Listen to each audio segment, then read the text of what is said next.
लोगों से अलग दिखने के लिए आपको कुछ अलग सोचना होगा, बुद्धि का प्रयोग करना होगा। इतना कंपटीशन हो गया है कि आगे बढ़ने के लिए आपको बुद्धि का प्रयोग करना होगा, चतुराई से काम लेना होगा।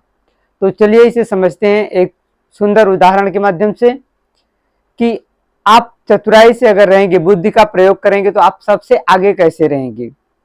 राजा कृष्णदेव राय के दरबार में एक दिन दरबारियों ने शिकायत के लहजे में बोला कि महाराज, आप कुछ भी समस्या होता है तो आप उसका हल जो है तेनालीराम से पूछते हैं, जबकि इस यहाँ पर और भी विद्वान हैं, उनसे आप राय नहीं लेते। इससे क्या लोगों को आगे आने का अवसर नहीं मिलता है।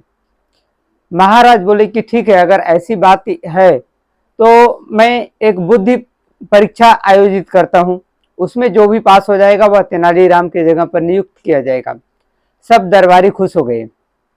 राजा ने नगर से बाहर एक शीशे का परकोटा बनवाया, एक घर बनवाया जिसमें न खिड़की थी न दरवाजा था और उसका छत भी कांच का ही बना हुआ था।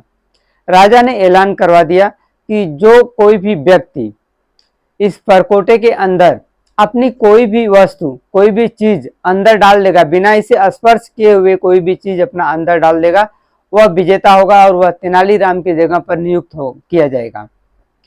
वहां पर सब लोगों की लाइन लग गई, लेकिन सब लोग उसको देखकर घूम कर चले आते थे, क्योंकि उसे बिना स्पर्श किए उसके अंदर कोई भी चीज डालना असंभव था।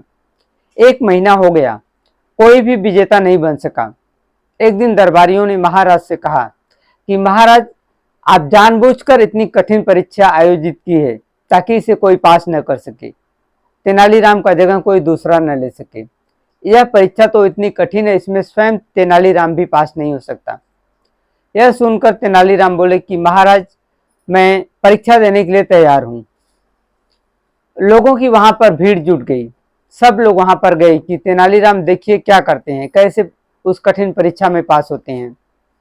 तेनालीराम ने उस शीशे के परकोटे को ध्यान से देखने लगे, उसके चारों तरफ घूमने लगे और उसे ध्यान से देखने लगे।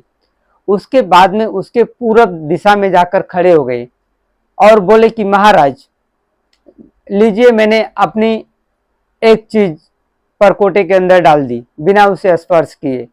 सब लोगों ने ध्यान से देखा तो तेनालीराम की परछाई शीशे से छनकर परकोटे के अंदर दिखाई दिया। राजा तो खुशी से उछल पड़े और सब दरबारी चुप हो गए। सब लोगों ने माना कि वाकई में सबसे चतुर अगर इंसान है हम लोगों में तो वह तेनालीराम है। तो इस तरह यदि आप चतुराई का, बुद्धि का प्रयोग करेंगे तो आप सबसे आगे रहेंगे, सबसे अलग दिखेंगे।